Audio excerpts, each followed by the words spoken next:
Scott Stevens, a player who was famous for laying massive hits time and time again. He was a player who ended zone entries as much as he did careers. He was imposing, intimidating. You'd best keep your head up when he's on the ice. Doesn't matter if you're a star player, once he had his eyes on you, he was gonna take you out. A player who truly believed that a well-timed hit was worth as much as a goal. Standing at 6'1", 215 pounds, he's Captain Crunch, Bam Bam, number 4, Scott Stevens. Keeps the blue line and he's decked by Scott Stevens. Oh, Stevens came out of nowhere. Scott Stevens was born on April 1st, 1964 in Kitchener, Ontario, Canada. Dad owned a paper company and was a semi-professional football player, and perhaps it was he who provided young Scott Stevens with the physical attributes that we will later know him by. His journey in hockey started when he was just 4 years old, as he instantly fell in love with the sport, and as he grew older, he would work full-time in the summers at the family paper company during the day and train at the outdoor hockey rink until late into the night. Stevens credits his drive and belief that he could one day make it as a professional hockey player to his minor league coach Myron Stankiewicz, who told the 13-year-old Stevens that he has a real shot to play in the NHL if he puts in the work and commitment. And not only did that give him a boost, but he would go on to train like a pro, sleep like a pro, and meet the health standards like a pro.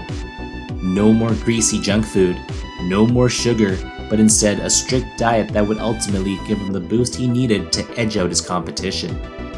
The sacrifices he's made, along with his commitment and discipline, would attract the attention of the Kitchener Rangers, who selected him in the OHL entry draft. Stevens would end up playing for his hometown team in the 1981-82 season, playing on the first defensive pairing, leading his team to the Memorial Cup that year. Stevens would end up getting selected in the first round, 5th overall by the Washington Capitals in the 1982 NHL entry draft, and due to his NHL-ready physique and mental fortitude, he would stick in the big leagues the following season. When we think about Scott Stevens, we think of this tough, hold-no-prisoners type of player who excelled at defense, but he actually started out with good offensive numbers. In just his 3rd season in the league, he put up Erik Karlsson-like numbers with 16 power play goals as he went on to score 21 that year. Stevens would end up spending 8 years in Washington before he became a restricted free agent, and the St. Louis Blues would sign him to an offer sheet, one that the Capitals declined to match, opting to instead receive what ended up being 5 first-round picks as compensation. Heavy price to pay, and the Blues would only keep him for a season as they themselves went on to sign Brendan Shanahan to an offer sheet from the New Jersey Devils. The compensation there ended up being Scott Stevens. Stevens initially refused to play for the Devils as he was already planning on spending the rest of his career in St. Louis, but he would eventually come around, joining the team 3 weeks later. Despite scoring a career-high 78 points in the 1993-94 season, Scott Stevens' emergence as a physical force had put the rest of the hockey world on high alert. He was tough, real tough, as his brute force was enough to send even the league's heaviest of heavyweights back to the bench. He was frightening, as his presence on that left side of defense was the equivalent to a no-skate zone for the opposition. He had excellent gap control, as he excelled in taking away open space, giving his opponents no time to create, no time to maneuver. But perhaps most importantly, when Scott Stevens was on the ice, the other team took notice, and opposition star players who were counted on to play their game and produce suddenly could not, as all they could think about was how to get off those train tracks. Scott Stevens would not only show no hesitation to get his licks in, but he'd also pride himself with it. He believed how a well-timed goal can shift the momentum of a game, so can a perfectly timed hit, and it was this belief that made him one of the most terrifying players to play against.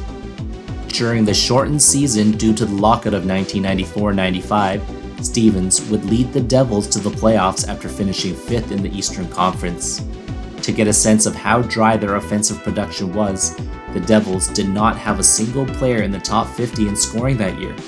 But who they did have was Scott Stevens, who emerged as the defensive pillar for his team. And with that, the Devils were able to get past the Bruins in 5, the Penguins in 5, and the Flyers in 6 to advance to the Stanley Cup Finals against the Red Wings. The Detroit Red Wings were heavy favorites due to their high-flying offense, but Scott Stevens had other ideas. Game 2, with the score tied at 1, Stevens would deliver a hit on Kozlov that was so nuclear that it even sent his own teammate flying. And this led to that famous moment when Stevens taunted the Red Wings bench saying, "You're next." The Devils would go on to win the game and sweep the series, earning them their first championship in their history. Scott Stevens was just getting started. Although the following few seasons saw the Devils excel defensively, the offense just wasn't there, and the team would either get eliminated early in the playoffs or miss the playoffs altogether. But in the 1999-2000 season, with the emergence of players like Patrick Elias, Peter Sikora, and Scott Gomez, the Devils would go on to capture another Stanley Cup, and right at the epicenter was Scott Stevens. Always matched up against the other team's star players, always throwing them off their game. If you were on that left side of ice and cutting into the middle, watch out. And in the Eastern Conference Finals against the Flyers, we saw just that. Game 2, Damon Lankow driving into the middle with his head down. Stevens would knock him out for the remainder of the game and 2 more. And even though Lankow would return in Game 5, he'd go pointless for the rest of the series. But that would pale in comparison to what would happen in Game 7 of that same series. Eric Lindros. It was only his second game back from a series of concussions. Skating up the ice, cutting into the middle, it's the same story. Stevens would catch him with his head down, ending his season and effectively his career. And you're going to see this criticism of Scott Stevens, how his intentions were to take players out of the game. Perhaps, but those who defend him might say he typically has his elbows tucked in and he doesn't jump into the hit. It's just that he hits like a truck, and if players leave themselves vulnerable, he wouldn't give them a free pass and he will for sure finish that check.